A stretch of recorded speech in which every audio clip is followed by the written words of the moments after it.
একটা পচা ডিম শুধু গায়ে লাগেনি, লেগেছে একজন বাবার হৃদয়ে। আর সেই মুহূর্তেই বদলে গেল এক বাবার সব স্বপ্ন। সেদিন বিকেলটা ছিল অন্য সব দিনের মতোই সাধারণ। আকাশে হালকা মেঘ, বাতাসে গরমের সঙ্গে এক অদ্ভুত অস্থিরতা। শহরের কেন্দ্রীয় মাঠে মানুষের ভিড় জমেছে, মাইকে স্লোগান, চারদিকে উত্তেজনা। আর সেই ভিড়ের মাঝখানে দাঁড়িয়েছিল আমার আদরের মেয়ে কোয়েল। সাদা শাড়িতে, কাঁধে দলের ওড়না, চোখে এক রাস স্বপ্ন আর আত্মবিশ্বাস। আমি ভিড়ের একটু পেছনে দাঁড়িয়ে ওকে দেখছিলাম। বুকটা গর্বে ভরে যাচ্ছিল।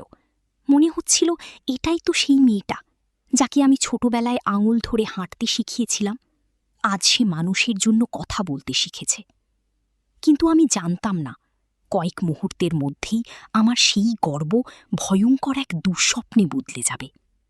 কোয়েল যখন মাইক্রোফোন হাতে নিয়ে মানুষের উদ্দেশ্যে কথা বলা শুরু করল, সবাই চুপ হয়ে শুনছিল। ওর কণ্ঠে ছিল দৃঢ়তা। সে বলছিল অন্যায়ের বিরুদ্ধে দাঁড়ানোর কথা, মানুষের অধিকার নিয়ে কথা, স্বপ্নের বাংলাদেশ গড়ার কথা। আমি দেখছিলাম আমার মেয়েটা কি সুন্দর করে কথা বলছে। মনে হচ্ছিল ও সত্যিই একদিন অনেক বড় কিছু করবে। হঠাৎ করেই ভিড়ের ভেতর থেকে একটা কটু গন্ধ এলো। তারপর 1 সেকেন্ডের মধ্যে সবকিছু ঘটে গেল। একটা পচা ডিম সজোরে এসে আঘাত করল কোয়েলের গালে। ডিমটা ফেটে গিয়ে ওর সাদা শাড়ি, মুখ আর চুলে লিপটে গেল। চারপাশে মুহূর্তেই হাসির শব্দ, বিদ্রূপ, শীষ। আমার পৃথিবীটা যেন থেমে গেল। আমি শুধু দেখলাম আমার মেয়ের চোখে জল এসে জমেছে। ও চেষ্টা করছিল নিজেকে সামলাতে, ঠোঁট কামড়ে দাঁড়িয়েছিল। কিন্তু একটা বাবার চোখ কি তার সন্তানের কষ্ট বুঝতে ভুল করে? আমি দেখেছিলাম ওর ভিতরটা তখন ভেঙে চুরমার হয়ে যাচ্ছে। সেই মুহূর্তে আমি আর নিজেকে সামলাতে পারিনি। মানুষের ভিড় ঠেলে দৌড়ে গেলাম মঞ্চের দিকে। কোয়েলের সামনে দাঁড়িয়ে নিজের রুমাল দিয়েই ওর মুখ মুছিয়ে দিলাম। ও আমার দিকে তাকালো।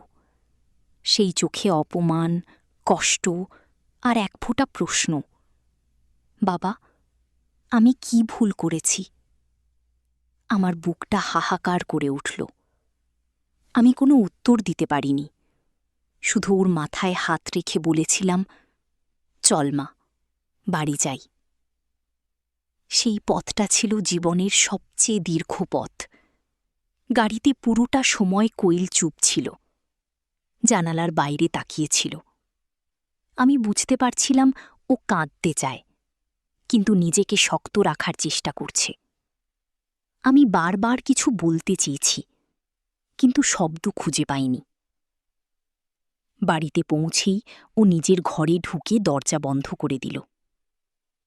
সেদিন রাতে আমি ওর ঘরের দরজার বাইরে অনেকক্ষণ দাঁড়িয়েছিলাম। ভেতর থেকে কান্নার শব্দ শুনতে পাচ্ছিলাম।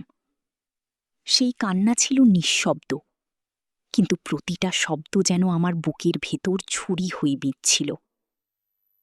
আমি ফিরে গেলাম নিজের ঘরে। ঘুম আসেনি। সারা রাত শুধু একটা কথাই মাথায় ঘুরছিল, আমি কি ভুল করেছি? কোয়েল ছোটবেলা থেকেই অন্যরকম ছিল।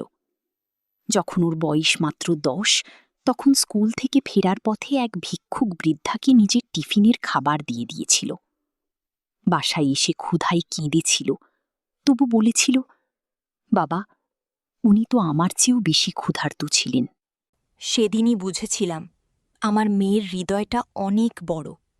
কলেজে ওঠার পর থেকেই ও সমাজসেবামূলক কাজে জড়িয়ে পড়ে।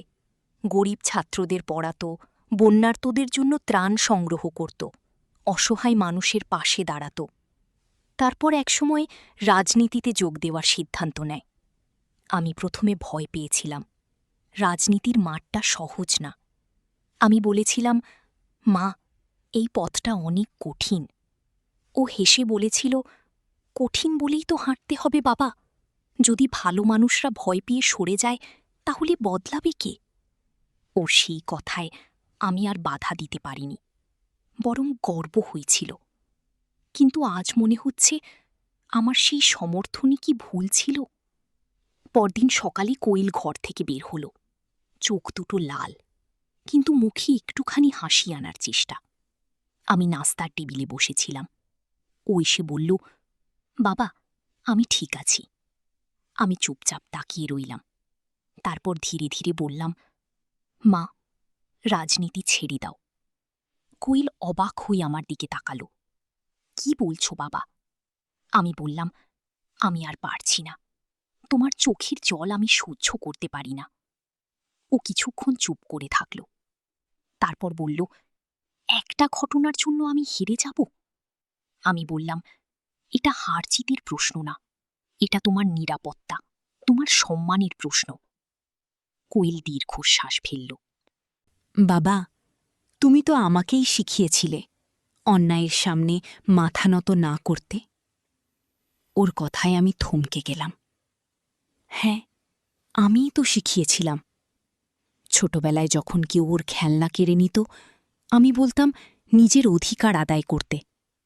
যখন স্কুলে কেউ অন্যায় করত, আমি বলতাম প্রতিবাদ করতে। আজ সেই শিক্ষা নিয়েই তো ও দাঁড়িয়েছে। তবু একজন বাবা হিসেবে আমার ভয় হচ্ছিল, কারণ আমি জানি রাজনীতি শুধু আদর্শের লড়াই নয়। এখানে আছে বিদ্বেষ, হিংসা, অপমান। দিন কেটে যাচ্ছিল। কোয়েল আবার মাঠে নামল।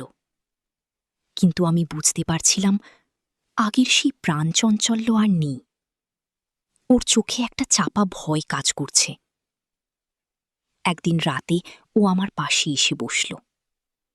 বলল, বাবা, তুমি কি সত্যিই চাও আমি ছেড়ে দিই? আমি অনেকক্ষণ চুপ ছিলাম। তারপর বললাম, আমি চাই তুমি সুখে থাকো। যদি এই পথ তোমাকে কষ্ট দেয়, তাহলে ছেড়ে দাও। কোয়েল মাথা নিচু করে বলল, আমি মানুষের জন্য কাজ করতে চেয়েছিলাম। আমি ওর মাথায় হাত রেখে বললাম, মানুষের জন্য কাজ করার হাজারটা পথ আছে মা, রাজনীতি একমাত্র পথ না। ও আর কিছু বলল না। কয়েকদিন পর কোয়েল সংবাদ সম্মেলন ডাকল। সবার সামনে দাঁড়িয়ে বলল, আমি আজ থেকে সক্রিয় রাজনীতি থেকে সরে দাঁড়াচ্ছি, কারণ আমি বিশ্বাস করি সম্মানবোধ আর মানবিকতা ছাড়া কোনো সংগ্রাম সফল হতে পারে না।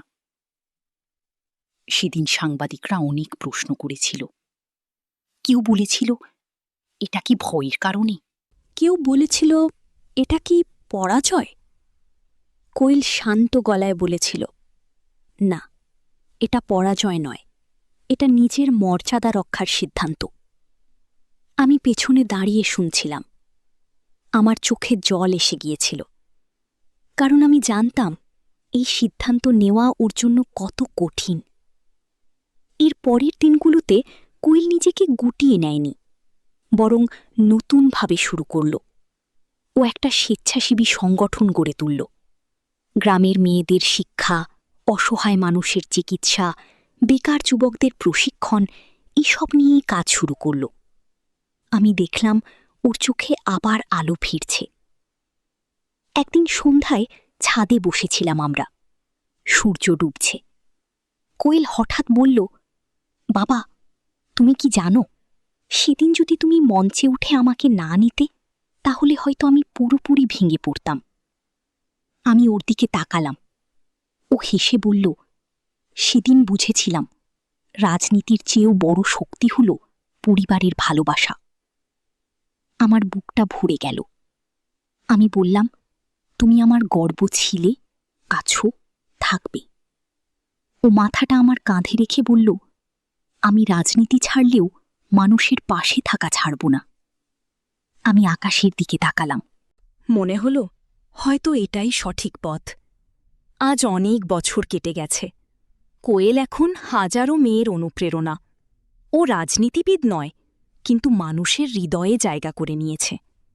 আর আমি আজও সেদিনের সেই পচা ডিমের কথা ভুলতে পারিনি, কারণ সেটা শুধু একটা ডিম ছিল না, সেটা ছিল আমাদের সমাজের অসহিষ্ণুতার প্রতীক।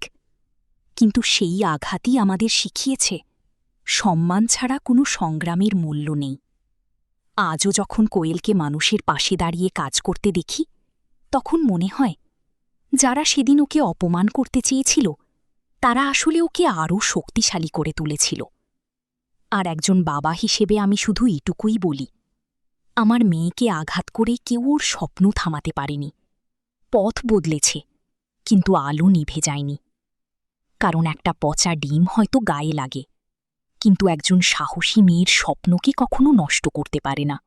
ভালো লাগলে লাইক, শেয়ার ও কমেন্ট করুন। এমন আরও সত্য ঘটনা, আবেগঘন গল্প ও সর্বশেষ নিউজ আপডেট পেতে আমাদের সাথেই থাকুন।